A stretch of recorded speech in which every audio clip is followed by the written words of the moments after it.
अस्सलाम वालेकुम दोस्तों, मैं हूं मोहम्मद नौशाद कासमी तारापुरी।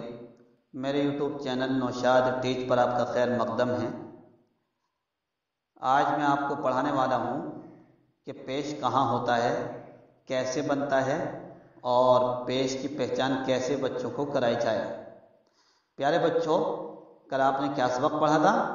हाँ, ज़ेर की पहचान को पढ़ा था। क्या आप पहचान गए ज़ेर कैसा होता है? हाँ माशाल्लाह, ज़ेर तिरछे डंडे की तरह होता है। कहाँ लगता है? हाँ, नीचे, हर हर्फ के नीचे ज़ेर होता है। क्या आप सबक याद करके लाए हैं? चलिए सबक सुनाइए। माशाल्लाह बच्चों, आपने सबक सुनाया, बहुत अच्छा।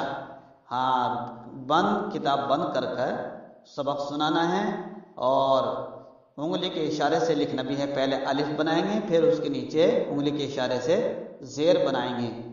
इससे आपको इमला भी लिखना आएगा और हर्फ की पहचान भी आ जाएगी। बच्चों, आज आप पढ़ेंगे पेश कैसा होता है। बच्चों, आपने ज़बर पढ़ा था। ज़बर कहाँ लगता है? ऊपर। हाँ माशाल्लाह, ज़बर ऊपर लगता है। ज़बर लगाइए। ज़बर का थोड़ा सा मुंह हम मोड़ दें। ज़बर का अगर हम थोड़ा सा मुंह मोड़ दें तो ये पेश बन जाएगा। अगर आपने ज़बर के मुंह को मोड़ दिया तो वो पेश बन जाएगा और पेश ऊपर होता है। पेश की आवाज़ ऊपर को चढ़ती है, जैसे कि आप नीचे से ज़ीने की तरफ को चढ़ते हैं, ऊपर को चढ़ते हैं, ऐसे ही पेश की आवाज़ ऊपर चढ़ती है। ज़बर की आवाज़ बिल्कुल बराबर रहती है, ऊपर रहती है, और ज़ेर की आवाज़ नीचे गिर जाती है। पेश की आवाज़ ऊपर को चढ़ती है। आपने ज़बर की आवाज़ हमने बताई थी कैसी थी? हाँ, जैसे बा, ज़ेर की आवाज़ कैसी थी? बी, ची, ही, री। पेश की आवाज़ जैसे कि ज़ेर की आवाज़ नीचे गिर रही थी, ही, री। पेश की आवाज़ आप ऊपर को चढ़ा दो, जैसे ओ, बो, पो। इसको पढ़ेंगे अलिफ पेश ओ, बा पेश बू, पा पेश पू, ता पेश तू, टा पेश टू, जीम पेश जू, सीन पेश सु, कॉफ पेश कु, नून पेश नु, हमज़ा पेश उ, या पेश यू। इस तरीके से आप इसको याद करके लाएंगे। बच्चों, हमने अब तक कितने काम कर लिए? हाँ, 2 काम हो गए। एक तो आपका सबक सुना, दूसरे नंबर पर आपको हमने कल का सबक पढ़ा दिया। बच्चों, अब हम तीसरा काम करते हैं। आप अपनी कापी जमा कर दीजिए, जो नकल करके लाएं कापी दिखाइए।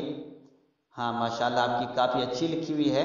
राइटिंग साफ करने की कोशिश करो, कच्ची पेंसिल से लिखो, कोई बॉल पेन से न लिखने की कोशिश करे। बॉल पेन जिसमें सिक्का होता है वो कहलाता है, उस पेन से लिखने की कोशिश नहीं करनी है, उससे राइटिंग साफ नहीं होती।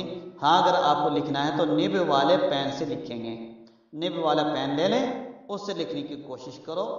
हाँ चलिए बच्चों, जो आपने कल सबक पढ़ा है उसको पढ़ लेते हैं। आपने बताइए ज़बर कहाँ होता है? हाँ, ऊपर होता है। ज़ेर कहाँ होता है? नीचे। लो, ये किसकी आवाज़ है? लाम की। हमने इसके ऊपर क्या पढ़ा है? पेश, क्योंकि जो अभी सबक हमने पढ़ा है वही है। ला, ये किसकी आवाज़ है? ज़बर की और लाम की आवाज़ है। हाँ माशाल्लाह बच्चों, आपने हरूफ पहचानने शुरू कर दिए हैं। इसी तरीके से हर्फ की आवाज़ को पहचानना शुरू कीजिए। जब आप हर्फ की आवाज़ को पहचान जाएंगे और ये भी पहचान जाएंगे कि ज़बर पढ़ा है या ज़ेर पढ़ा है, तो आप बहुत जल्दी उर्दू पढ़ना लिखना सीख जाएंगे। बच्चों, आज आपने पेश को पढ़ा है। हम ये पेश की पहचान कल सुनेंगे आपसे। आप नकल भी करके लाएंगे। इमला यहाँ करेंगे। इमला लिखिए, ची, डी, जी,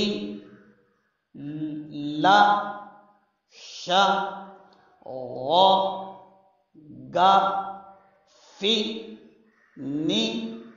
अपना नाम लिखिए।